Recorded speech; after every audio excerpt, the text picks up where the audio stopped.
Welcome to D Kumar life science classes. I am Dhirendra Kumar. दोस्तों आज हम लोग बात करेंगे, बहुत इंपॉर्टेंट लेक्चर है, structure and function of MHC molecule. MHC molecule की हम लोग बात करेंगे। सबसे पहले हम लोग डिस्कस करेंगे इस वीडियो में क्लास 1 एमएचसी मॉलिक्यूल। तो हम लोग डिस्कस करते हैं, वन बाय स्टार्ट करते हैं। तो पहले हम लोग फाइंड करते हैं कि व्हाट इज एमएचसी मॉलिक्यूल। तो एमएचसी मॉलिक्यूल की फुल फॉर्म की बात करते हैं, मेजर हिस्टोकम्पैटिबिलिटी कॉम्प्लेक्स। तो MHC molecule is a group of gene that code for protein and found on the surface of the cell that help the immune system recognise foreign substance. तो इसमें हम लोग बात करते हैं, तो एमएचसी जो आपका होता है जटिल एक ग्रुप ऑफ जीन होते हैं जो ये प्रोटीन को इनकोड करते हैं, और वो प्रोटीन का मेन वर्क होता है कि जो इम्यून सिस्टम को रिकॉग्नाइज करना, जो फॉरेन सब्सटेंस होते हैं जैसे एंटीजेंस हैं, पैथोजेंस है, उनको क्या करना है, रिकॉग्नाइज करना। अब एमएचसी जो आपका है, एमएचसी जीन क्या कर रहा है, इनकोड कर रहा है प्रोटीन। तो एमएचसी क्या हो गया बच्चों, एमएचसी क्या हो गया, एक प्रोटीन हो गया। तो एमएचसी जो प्रोटीन होते हैं, जितने भी आपके हाई वर्टिब्रेट्स होते हैं, सब में क्या होते हैं, ये पाए जाते हैं, एग्जिस्ट होते हैं। In human being the complex is also known as HLA। देखिए एमएचसी मॉलिक्यूल को हम ह्यूमन बीइंग में भी हम लोग क्या बोलते हैं, ह्यूमन ल्यूकोसाइट एंटीजन सिस्टम। क्या बोला जाता है, human leukocyte antigen system, HLA। HLA की हम लोग बात करते हैं, ए फर्स्ट डिटेक्ट किया गया था on leukocyte and they are also known as MHC antigen of human. The major histocompatibility complex mediate rejection of graft between two genetically different individuals. तो इसमें बहुत इंपॉर्टेंट रोल होता है, ये आपको मेडिएट करता है। इसको हम लोग क्या बोलते हैं, ट्रांसप्लांटेशन एंटीजन भी हम लोग क्या करते हैं, इसको बोलते हैं क्या, मेजर हिस्टोकम्पैटिबिलिटी एंटीजन को भी। A set of MHC allele present on each chromosome is known as MHC halotypes। जो आपके एलिल है, MHC जो जीन होते हैं उसमें हर क्रोमोसोम की बात करते हैं, वो एग्जिस्ट होते हैं, उसको हम लोग क्या बोलते हैं, MHC हेलोटाइप।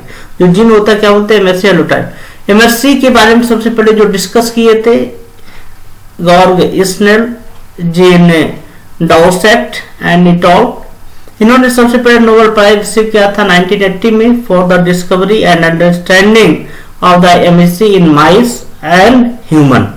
तो एमएचसी के बारे में मेजर हिस्टोकम्पैटिबिलिटी कॉम्प्लेक्स का फंक्शन, उसका रोल, उसके स्ट्रक्चर के लिए जो है इस साइंटिस्ट सब लोगों को नोबेल प्राइज मिला था।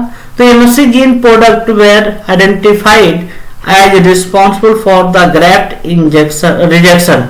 तो ये कहीं ना कहीं एमएचसी मॉलिक्यूल जो हम लोग जब ट्रांसप्लांट की बात करते हैं, तो वहां पे कहीं ना कहीं इनका बहुत इंपॉर्टेंट क्या होता है, रोल होता है।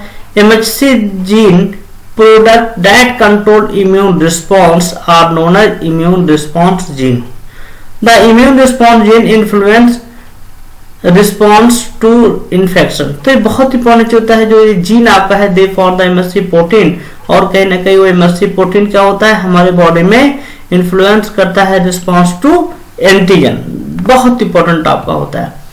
अब एमएचसी मॉलिक्यूल की हम लोग डिस्कस कर रहे हैं, तो एमएचसी जो प्रोटीन आपका है एक कहां पे फॉर्म होता है, तो बोला गया कि एमएचसी जो प्रोटीन है ये ह्यूमन के क्रोमोसोम नंबर 6, ध्यान दीजिएगा दोस्तों, क्रोमोसोम नंबर 6 पे क्या होता है, एमएचसी मॉलिक्यूल के क्या होते हैं, आपके 3.5 मिलियन बेस पेयर न्यूक्लियोटाइड क्या होते हैं, एग्जिस्ट होते हैं, जो क्या फॉर्म करते हैं एमएचसी मॉलिक्यूल को। The MHC complex reside in the short arm of chromosome 6 and overall size of the MHC molecule is approx 3.5 million base pair. अब एमएचसी मॉलिक्यूल को हम लोग कैरेक्टराइज करें तो there are two major type of MHC molecule, एक third भी होता है, उसको हम लोग डिस्कस करेंगे बाद में। तो क्लास 1 मॉलिक्यूल, क्लास 2 मॉलिक्यूल। तो क्लास 1 मॉलिक्यूल की हम लोग बात करें, अब ये क्यों डिफरेंशिएट हो रहे हैं, तो ये पाया गया because of their function, there existence and there structure. इसी बेस पे हम लोग क्या करते हैं, आपके एमएचसी मॉलिक्यूल को सेग्रीगेट करते हैं, क्लासिफाई करते हैं। तो इसमें देखा जाए सबसे पहले हम लोग किसकी बात करें, क्लास 1 एमएचसी मॉलिक्यूल। तो ये पाएगा कि जो क्लास 1 एमएचसी मॉलिक्यूल होते हैं ये जो न्यूक्लिएटेड सेल पे क्या होते हैं, प्रेजेंट होते हैं। तो class 1 MHC molecule are found on all nucleated cell and present peptide to the cytotoxic T cell. तो MHC मॉलिक्यूल क्या हुआ, जो भी न्यूक्लिएटेड सेल है वहां पे पाए जाते हैं। सेकंड की बात करते हैं, क्लास सेकंड MHC मॉलिक्यूल जो फाउंड होते हैं ये सभी सेल पे नहीं होते, सर्टेन सेल पे होते, जैसे macrophage, B cell, dendritic cell. Dendritic cell को हम लोग जानते हैं एंटीजन प्रेजेंटिंग सेल, APC हम लोग बोलते हैं। तो देखा जाए क्लास 1 और क्लास 2 MHC मॉलिक्यूल क्या होता है, ये आपका एग्जिस्टेंस की बेस पे हम लोग इसको कैटेगराइज कर सकते हैं, क्लास 1 है कि क्लास 2 है। अब हम लोग इसमें डिस्कस कर रहे हैं सबसे पहले क्लास 1 MHC मॉलिक्यूल। तो देखा जाए क्लास 1 MHC मॉलिक्यूल जो होते हैं gene encode glycoprotein molecule which expressed on the surface of all nucleated cell and platelet। अब इसमें देखा है जो MHC जो जीन होते हैं ये इनकोड करते हैं क्या, ग्लाइकोप्रोटीन मॉलिक्यूल को, जो एक्सप्रेस कहाँ पे होते हैं बच्चों, एक्सप्रेस होते हैं all nucleated cell and platelet पे, इन्हीं पे क्या होते हैं, ये आपके एक्सप्रेस होते हैं। तो MHC1 मॉलिक्यूल जो होते हैं कंटेन होते हैं 45 kilo Dalton alpha chain associated to non-covalently with the 12 kilodalton beta 2 microglobulin molecule। अब इसमें देखा जाए यदि हम लोग बात कर रहे हैं तो इसमें बहुत इंपॉर्टेंट चीज आपके होते हैं। तो MHC मॉलिक्यूल में क्या होता है, अल्फा चैन एसोसिएट होता है किससे, बीटा 2 माइक्रोग्लोब्यूलिन मॉलिक्यूल से। तो the association of alpha chain and beta 2 माइक्रोग्लोब्यूलिन is required for express of class 1 MHC molecule on the cell membrane। अब देखा जाए जब सेल मेम्ब्रेन पे जो एसोसिएट हो जाते हैं अल्फा चैन और बीटा 2 माइक्रोग्लोब्यूलिन, तो ये क्या फॉर्म कर देते हैं, क्लास 1 MHC मॉलिक्यूल। ध्यान दीजिएगा एसोसिएशन किसके बिटवीन हो रहा है, अल्फा चैन एंड बीटा 2 माइक्रोग्लोब्यूलिन, और रिक्वायर होते हैं for the expression of class 1 MHC molecule on sale membrane. जो सेल मेम्ब्रेन होते हैं उस पे क्या होता है, अब क्लास 1 MHC मॉलिक्यूल एक्सप्रेस होता है कब, जब एसोसिएट हो जाते हैं alpha chain and beta 2 microglobulin. This is the structure of the class 1 molecule. अब यहाँ पे देखा जाए ये क्लास 1 मॉलिक्यूल आपका हो गया, इसको हम लोग क्या होते हैं पेप्टाइड बाइंडिंग कलेक्ट, ये आपका हो गया। अब इसमें देखा जाए ये आपका जो आपका ब्लू कलर यहाँ पे दिखाया जा रहा है that is known as alpha. अब अल्फा के कितने सबयूनिट हो गए, 3, अल्फा 1 अल्फा 2 एंड अल्फा 3। और ये देखा जाए आपका क्या है, ये प्रोटीन आपका है, ठीक। ये प्रोटीन देखा जाए आपके सेल मेम्ब्रेन जो ट्रांस मेम्ब्रेन सेगमेंट होते हैं उसके साथ बाइंडेड है, और इसको हम लोग क्या बोलते हैं बीटा 2 माइक्रोग्लोब्यूलिन। अब इसमें देखा इनका जो आपस में बाइंडिंग होता है, तो देखा जाए यहाँ पे जो एसोसिएशन ना, जो यहाँ पे देखा जाए डाई सल्फाइड ब्रिज है। अब देखा जाए अल्फा 1 अल्फा 2 अल्फा 3 ये आपके क्या हो गए, आपके फर्स्ट पार्ट हो गए, और दूसरा जो सब यूनिट होता है that is known as beta 2 microglobulin, जिसमें हम लोग क्या बात करते हैं, जो अल्फा 1 और 2 अल्फा एंड 3 जो आपके होते हैं ये क्या होते हैं ट्रांस मेम्ब्रेन सेगमेंट में साइटोप्लाज्मिक टेल, ये क्या हो गया साइटोप्लाज्मिक टेल होता है। अब ये आपके क्या पार्ट हो गए, peptide binding cleft, membrane distal domain and membrane proximal domain, जिसको IG फोल्ड स्ट्रक्चर बोला जाता है। तो ये बहुत इंपॉर्टेंट स्ट्रक्चर होता है किसका, क्लास 1 MHC मॉलिक्यूल का। अब इसमें देखा जाए अल्फा 1 अल्फा 2 अल्फा 3 और बीटा 2 माइक्रोग्लोब्यूलिन का क्या होता है, एक स्पेसिफिक वर्क होता है, हम उस पर डिस्कस करने चले उनमें, तो स्ट्रक्चर आप लोगों को क्लियर हो गया होगा। अब अल्फा चैन आप MHC मॉलिक्यूल की बात करें, बहुत इंपॉर्टेंट चीज आपको होता है, तो इसमें पाएगा कि जो alpha chain is a transmembrane glycoprotein encoded by the polymorphic gene within A, B and C region of the human HLA complex. तो अभी हम लोग क्या बोला कि अल्फा चैन कितने डोमेन हो गए, 3। तो अल्फा चैन जो मेनली हम लोग बात करते हैं, ये मेनली जो plasma membrane hydrophobic transmembrane segment and hydrophilic cytoplasmic tail से क्या होते हैं आपके बॉन्ड। अब इसमें देखा जाए हम अल्फा चैन की बात करते हैं, तो अल्फा चैन की कितने डोमेन हो गए, 3 डोमेन हो गए, alpha 1 alpha 2 alpha 3, and each domain contain approx 90 amino acid and transmembrane domain contain 25 hydrophobic amino acid allowed by short stretch of charged hydrophilic amino acid of the cytoplasmic tail of 30 amino acid. अब इसमें देखिए दोस्तों बहुत important है, alpha chain की कितने domain हो गए 3, और तीनों डोमेन जो होते हैं ये आपके अप्रॉक्स कंटेंट कितना करते हैं 90 अमाइनो एसिड, और जो ट्रांसमेम्ब्रेन डोमेन होता है उसमें 25 हाइड्रोफोबिक अमाइनो एसिड होते हैं, और जो आपके साइटोप्लाज्मिक जो टेल होता है उसमें 30 अमाइनो एसिड कैसे होते हैं, हाइड्रोफिलिक होते हैं। तो ये बहुत इंपॉर्टेंट आपका है।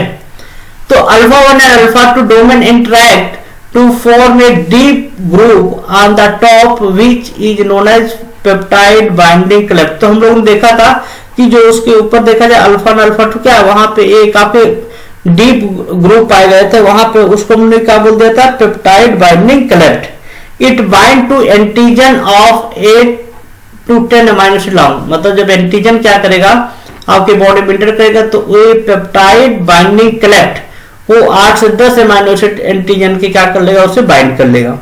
Alpha 3 and beta 2 are organize into beta plate set each formed by anti-parallel beta strand of amino acid। This structure known as immunoglobulin fold। अब इसमें देखा जाए अल्फा 3 एंड बीटा 2 ये क्या करते हैं, एंटी पैरेलल बीटा स्ट्रैंड के होते हैं, और ये क्या फॉर्म करते हैं, इसी क्या बोलते हैं इम्यूनोग्लोबुलिन फोल्डेड।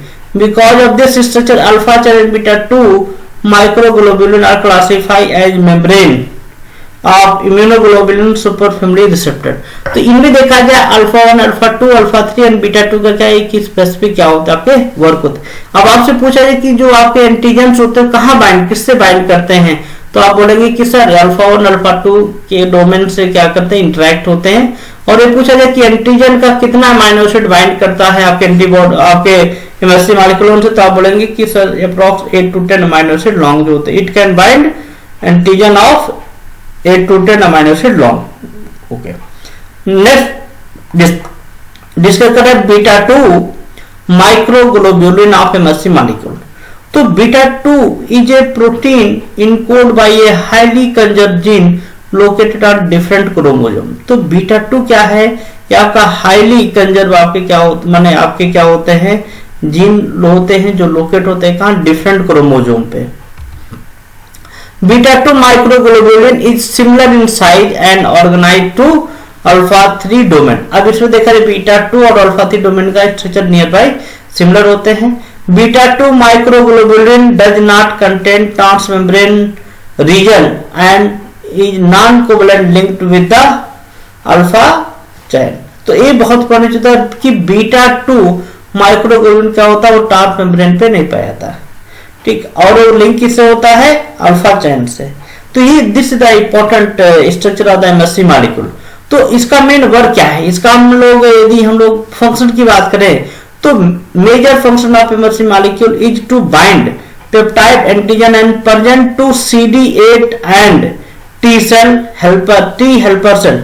तो यहाँ पे देखा क्लास 1 एमएससी मॉलिक्यूल की बात करेंगे तो हेल्पर सेल और CD8 की बात करेंगे, ठीक है। CD8 T cell are specific for MSC 1 antigen. MSC 1 antigen की हम लोग बात करते हैं तो CD8 टी सेल जो होता है स्पेसिफिक होता है एंटीजन के लिए। तो MSC molecule 1 bind endogenous antigen and present to the T helper cell. ये इंडोजिनस एंटीजन से हम लोग ऑलरेडी डिस्कस कर चुके हैं वीडियो में। इंडोजिनस एंटीजन से क्या करेंगे, बाइंड करेंगे और प्रेजेंट रहेगी किस पे, present to T helper cell. तो एमएससी मॉलिक्यूल 1 जो आपके होते हैं ये फाउंड होते हैं जितने भी न्यूक्लिएटेड सेल है ये सब पे क्या होते हैं, आपके एग्जिस्ट होते हैं, वहां पे पाए जाते हैं, फाउंड होते हैं। तो MSC molecule 1 molecule are found on surface of all nucleated cell। Thank you दोस्तों, इस वीडियो को बनाने के लिए हमने काफी रेफरेंसेस यूज किए जो यहाँ पे मेंशन है। नेक्स्ट वीडियो में हम लोग डिस्कस करेंगे class 2 and class 3 MSc molecule. इस वीडियो को शेयर लाइक करिएगा, शेयर करिएगा, कमेंट शेयर लिखिएगा कैसा आपको वीडियो लगा, और शेयर आपका एक शेयर किसी एक बच्चे के लिए अच्छा हो जाएगा तो शेयर करिए। यदि आप सब्सक्राइब ना किए हो तो सब्सक्राइब करिए जिससे आपको इस टाइप के वीडियो आपको मिलते रहेंगे। यदि कोई भी स्टूडेंट बीटेक एमएससी एमटेक या किसी कंपटीशन की तैयारी कर रहा है, चाहे नीट हो या गेट हो CSIR हो, तो उसके लिए भी क्या है बहुत ही इंपॉर्टेंट है। और यदि आपको कोई भी क्वेश्चन पूछना हो दोस्तों तो यहाँ पे देखिए हमारा ईमेल आईडी दिया है dkumarlifescienceclasses@gmail.com। तो इस ईमेल आईडी पे अपनी क्वेरी हमको भेज सकते हैं और ऑन स्पॉट तुरंत आपको हम उसका आंसर दे देंगे। Thank you, all the best.